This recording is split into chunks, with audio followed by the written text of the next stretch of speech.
पहलगाम हमले के बाद पीएम मोदी ने वो कूटनीतिक प्रहार किया जिसका खामियाजा पाकिस्तान की अर्थव्यवस्था चुकाएगी।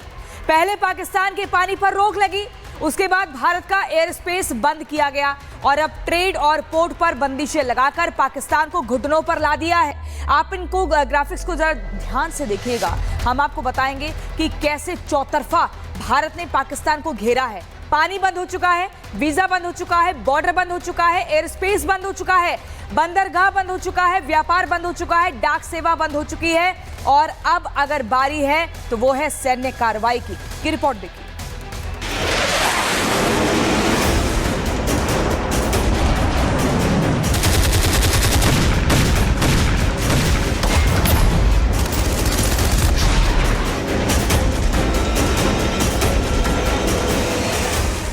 पहलगाम हमले के बाद भारत फुल एक्शन में है,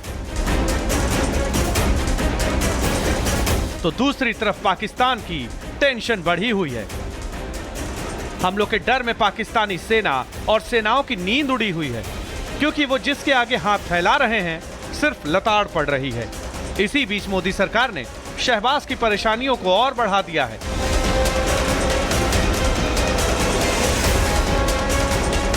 वाटर स्ट्राइक से लेकर भारत एयर स्पेस के दरवाजे बंद करने और पाकिस्तानी दूतावास में कर्मचारियों की सीमा तय करने के बाद पाकिस्तान पर मोदी की कूटनीतिक स्ट्राइक थमी नहीं है।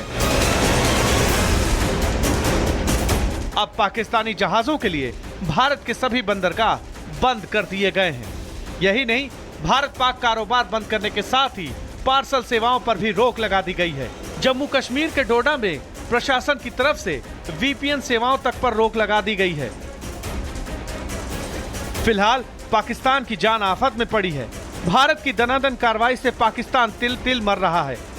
पाकिस्तान पर पीएम मोदी की जोरदार स्ट्राइक की शुरुआत सीसीएस की बैठक से हुई थी। सबसे पहले 23 अप्रैल को सिंधु जल संधि निलंबित की गई। उसी सीसीएस की बैठक में अटारी वाघा बॉर्डर बंद करने का फैसला भी लिया गया। पाकिस्तानियों का वीजा रद्द कर दिया गया। यहां तक कि दिल्ली में मौजूद पाकिस्तानी दूतावास पर भी कार्रवाई की गई।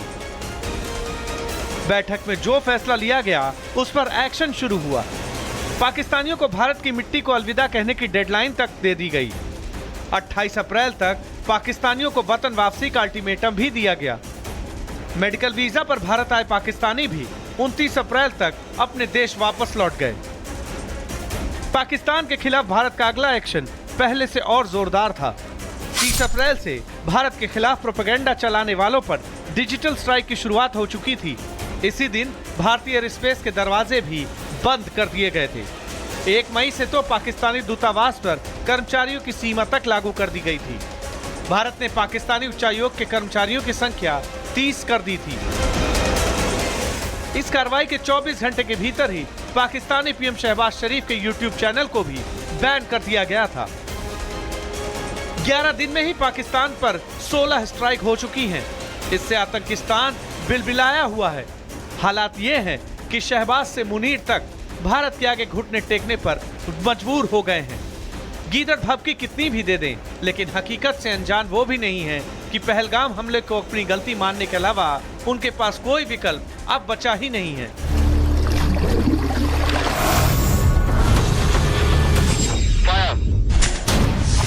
Bureau report, Republic Bharat.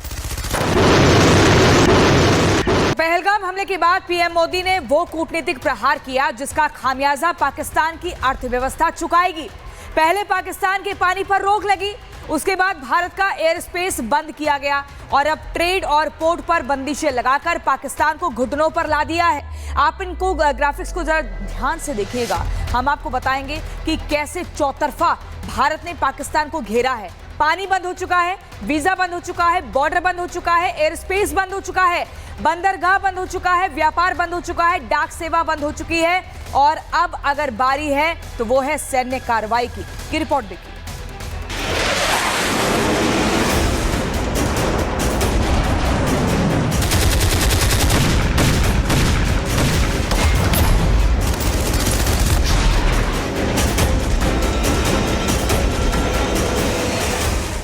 Pahalgam हमले के बाद भारत फुल एक्शन में है,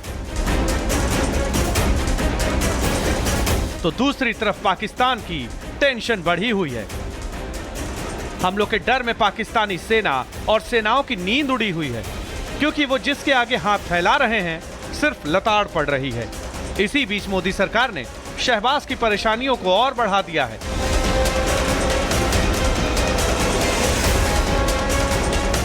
वाटर स्ट्राइक से लेकर भारत एयर स्पेस के दरवाजे बंद करने और पाकिस्तानी दूतावास में कर्मचारियों की सीमा तय करने के बाद पाकिस्तान पर मोदी की कूटनीतिक स्ट्राइक थमी नहीं है।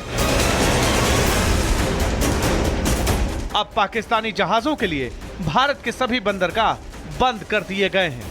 यही नहीं, भारत पाक कारोबार बंद करने के साथ ही पार्सल सेवाओं पर भी रोक लगा दी गई है। जम्मू कश्मीर के डोडा में प्रशासन की तरफ से वीपीएन सेवाओं तक पर रोक लगा दी गई है। फिलहाल पाकिस्तान की जान आफत में पड़ी है। भारत की दनादन कार्रवाई से पाकिस्तान तिल तिल मर रहा है। पाकिस्तान पर पीएम मोदी की जोरदार स्ट्राइक की शुरुआत सीसीएस की बैठक से हुई थी। सबसे पहले 23 अप्रैल को सिंधु जल संधि निलंबित की गई। उसी सीसीएस की बैठक में अटारी वाघा बॉर्डर बंद करने का फैसला भी लिया गया। पाकिस्तानियों का वीजा रद्द कर दिया गया। यहां तक कि दिल्ली में मौजूद पाकिस्तानी दूतावास पर भी कार्रवाई की गई। बैठक में जो फैसला लिया गया उस पर एक्शन शुरू हुआ। पाकिस्तानियों को भारत की मिट्टी को अलविदा कहने की डेडलाइन तक दे दी गई। 28 अप्रैल तक पाकिस्तानियों को वतन वापसी का अल्टीमेटम भी दिया गया। मेडिकल वीजा पर भारत आए पाकिस्तानी भी 29 अप्रैल तक अपने देश वापस लौट गए। पाकिस्तान के खिलाफ भारत का अगला एक्शन पहले से और जोरदार था। 30 अप्रैल से भारत के खिलाफ प्रोपेगेंडा चलाने वालों पर डिजिटल स्ट्राइक की शुरुआत हो चुकी थी। इसी दिन भारतीय एयर स्पेस के दरवाजे भी बंद कर दिए गए थे। 1 मई से तो पाकिस्तानी दूतावास पर कर्मचारियों की सीमा तक लागू कर दी गई थी। भारत ने पाकिस्तानी उच्चायोग के कर्मचारियों की संख्या 30 कर दी थी। इस कार्रवाई के 24 घंटे के भीतर ही पाकिस्तानी पीएम शहबाज शरीफ के यूट्यूब चैनल को भी बैन कर दिया गया था। 11 दिन में ही पाकिस्तान पर 16 स्ट्राइक हो चुकी हैं। इससे आतंकिस्तान बिलबिलाया हुआ है। हालात ये हैं कि शहबाज से मुनीर तक भारत के आगे घुटने टेकने पर मजबूर हो गए हैं। गीदड़ भभकी कितनी भी दे दें, लेकिन हकीकत से अनजान वो भी नहीं है कि पहलगाम हमले को अपनी गलती मानने के अलावा उनके पास कोई विकल्प अब बचा ही नहीं है।